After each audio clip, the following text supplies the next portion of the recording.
Dear students, so far we have discussed about the three type of transducers in the previous sessions.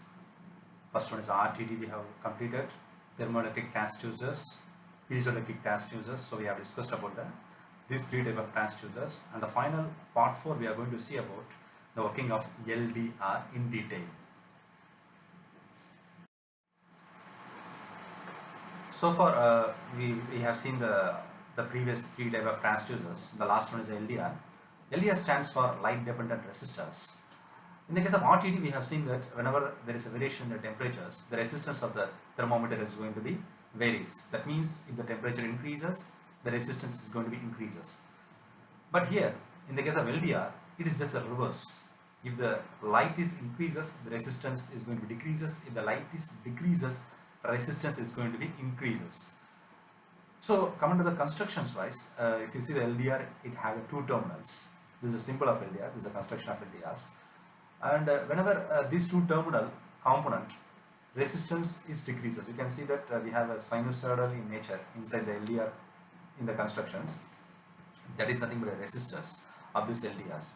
So resistance is decreases with increasing incident light intensities. The other name of the LDR is photoresistor or photoconductors. Generally, this LDR is made by certain elements: cadmium sulfide, lead sulfide, or cadmium selenide. Among these three elements, the cadmium sulfide is more cheaper. The light dependent resistors are constructed by depositing a thin film of cadmium sulfide on the substrate of ceramics. So this is the element we are choosing to build this LDR. The length of the film decides the base resistance of the device. So this LDR will be available in the different shapes. So based on how much light we are going to impose into the LDR and how much resistance we want to vary, according to that we can choose the types of LDRs. Now we will see how the LDR works. So the base for the LDR, whenever the light is incident onto the LDR, the resistance of the LDR is going to be varies. If the light is incident intensity is more, resistance is decreases. The light intensity is less, resistance is going to be increases. So this is the internal structure of this LDR. Internal structure means, because LDR is also one of the semiconductors. Semiconductor is nothing but P-type material, N-type material joined together will form a semiconductors. Now in this semiconductor, now generally we will have a valence band and a conduction band. Valence band, the electrons, which is free electrons, it is coming to the conduction band because of this light energy. Whenever the light is going to fall onto the LDR, so light is having the energy of photons. So due to the energy of photons, whenever this photons is going to strike this LDR, the electrons which is in the valence band, it will jump into the conduction band. So why? Because this conduction happens. So this is the movement of electrons. Normally we will say whenever an electron moves, it will be called as a current. So electrons will get the path to move from valence band to conduction band. That is called a current, movement of electrons. So this happens because of the flow of the light, the incident of light which falls. So due to that, the resistivity decreases. So initially the resistivity will be more. Due to that only the electrons is not move from valence band to conduction band.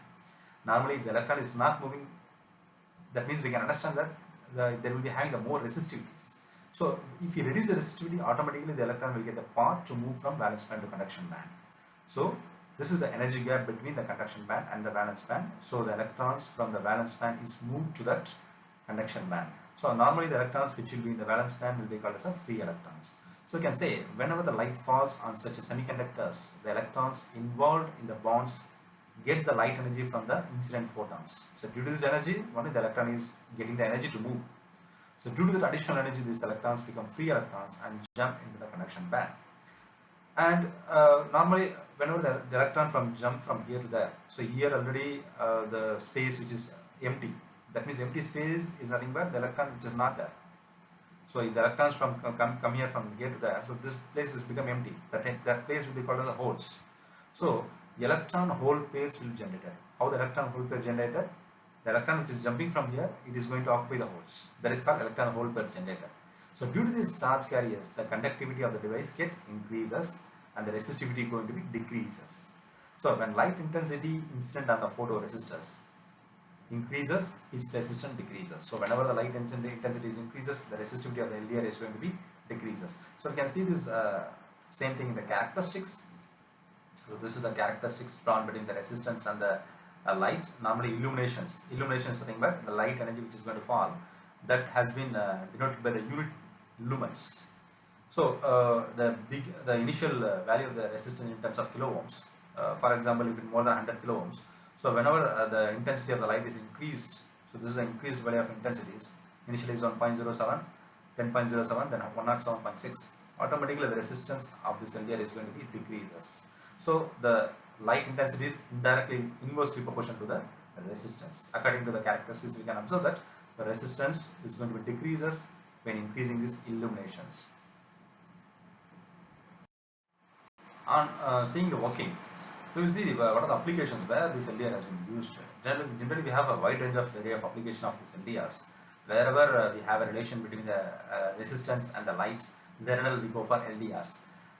Normally we will choose a cadmium sulfate to build this LDR, that is called as a photoresistors, cadmium sulfate photoresistors. That has been majority has been chosen to build the LDR and has been used in a camera light meters, clock, radios, street lights. Apart from that, this LDR also used in light interruption detectors, automatic light circuits, and GE, germanium copper photoresistors are also used for infrared astronomy and infrared spectroscopies.